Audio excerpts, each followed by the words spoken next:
Top quality और consistent performance के लिए सिर्फ सिल्वर पंप नाम याद रखना। वहां से इरशाद अहमद खान साहब हमारे साथ मौजूद हैं, जो पाकिस्तान की रूलिंग पार्टी को इस चर्चा में रिप्रेजेंट कर रहे हैं। सुमित, इरशाद साहब, क्या स्वागत करेंगे आप? भारत का शुक्रिया अदा करेंगे कि जैश-ए-मोहम्मद जैसे खूंखार आतंकी संगठन का जो बहावलपुर में हेडक्वार्टर था, वो भारत के खौफ की वजह से बंद हो गया है, उसमें ताला लगा दिया गया है।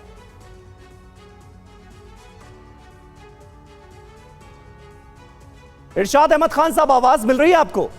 सुन पा रहे हैं? बहुत शुक्रिया समीर। पहले तो मैं ये अर्ज करूंगा कि ऐसी कोई दहशतगर्दी के अड्डे पाकिस्तान में नहीं है। दहशतगर्दों को मारने, मैं ये कह रहा हूं कि मैं सुन पा रहा हूं, मैंने आपको सुना, आप मुझे सुनिए जी। मैं ये कह रहा हूं कि पाकिस्तान में कोई इस किस्म के दहशतगर्दी के अड्डे हैं ना, दहशतगर्दी को हम पसंद करते हैं। दूसरी बात यह है कि आप बहावलपुर का जिक्र कर रहे हैं। बहावलपुर नवाबों का शहर है, वहां नवाब लोग रहते हैं, वह दहशतगर्द नहीं रहते। ये आतंकियों को नवाब कहते हैं क्या? तो हिंदुस्तान की सरहदों में तलाश किए जाते हैं। नहीं, आतंकियों को आपके यहाँ नवाब कहा जाता है। हम इंशाल्लाह सॉफ्टवेयर अपडेट करने के लिए, मैं ये कह रहा हूँ, नवाबों का शहर है बहावलपुर। मैं ये जैश-ए-मोहम्मद के नवाब हैं, ये जो बहावलपुर के हेडक्वार्टर में रह रहे थे इरशाद साहब, ये बहावलपुर के नवाब हैं। देखिए, आप जरा सुने बात, देखिए जवाब लेते हैं, जब सवाल करते हैं तो जवाब भी सुना करें ना प्लीज, हिम्मत रखा करें। अरे भाई, मैं तो पूछ रहा हूँ आपसे, आप इतना तिलमिला क्यों जाते हैं? मैं कह रहा हूँ, ये कोई कोडवर्ड आपने रखा है क्या कि आतंकियों को हमारे यहाँ नवाब कहकर बुलाया जाएगा? मैं जवाब देना चाहता हूं, आप जवाब देने नहीं देते हैं ना। प्रॉब्लम ये है कि मैं ये चाहता हूं कि मुझे सही तरीके से आप लोग सुने, लेकिन आप सुनते नहीं हैं। मैं ये कह रहा हूं कि दहशतगर्दों को तलाश करना हो तो हिंदुस्तान की सरहदों से तलाश करें। दहशतगर्दों को जो मेरी फोर्सेज मार रही हैं, वही मार रही है सरहदों के साथ।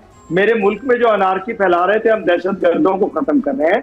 आपके दहशतगर्द, आपको मुबारक हो। हमारी इरशाद साहब, ये जो दहशतगर्दों का अड्डा था, मैं आपसे फिर से सवाल पूछ रहा हूं, ये जो दहशतगर्दों का अड्डा था बहावलपुर में, जो जैश-ए-मोहम्मद नाम के टेररिस्ट ऑर्गेनाइजेशन का हेडक्वार्टर था, वो बंद कर दिया गया है। वहां पर जो ट्रेनिंग कैंप थे आतंकियों के, वो बंद हो गए हैं, इस डर में, इस खौफ में कि कहीं भारत का हमला ना हो जाए, जैसे इससे पहले 2 बार हो चुका है। आतंकियों के कैंप्स बर्बाद किए जा चुके हैं।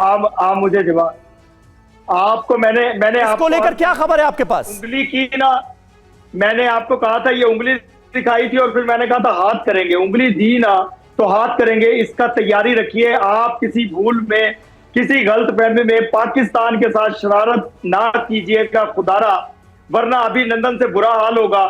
पहले उसको चाय पिलाई थी, इस दफा खाना खिलाएंगे। इरशाद अहमद खान साहब, आप तो वही टेप रिकॉर्डर बजाने लगे। आप लोगों, मैं आपसे ये पूछ रहा हूं कि आप तो रूलिंग पार्टी के नेता है ना। ये बहावलपुर में जैश-ए-मोहम्मद का हेडक्वार्टर बंद हुआ, तो ये आतंकी कहां गए? ये इन दहशतगर्दों को कहां लेकर गए आप? आपको मैं बात करूं, दहशतगर्द, मैंने बार बार एक ही बात करूंगा कि मेरे मुल्क में दहशतगर्द नहीं है। मेरे मुल्क से दहशतगर्दी खत्म हो रही है।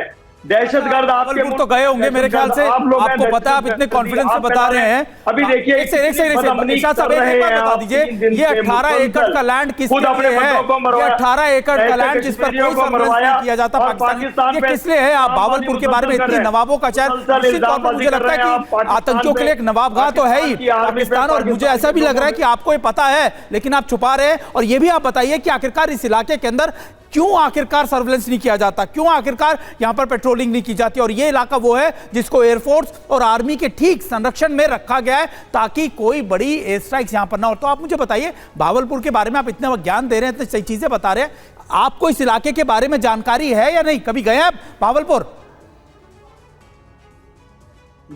मेरा मुल्तान से ताल्लुक, मेरा हवाई गांव मुल्तान है। मैं मुल्तान का रहने वाला हूं, मेरे पेरेंट्स का मेरा वो शहर है। मेरे जिस इलाके में कभी गए नहीं, जिस इलाके के बारे में आपको पता नहीं, आप इतना कॉन्फिडेंसली बता रहे हैं कि देखिए वहां पर तो कुछ नहीं है। मुझे बड़ा मालूम, मैं कह रहा हूं कि कुछ मेरे मुल्क में दहशतगर्द नहीं है। अच्छा, तो उसामा बिन लादेन कहां पर था?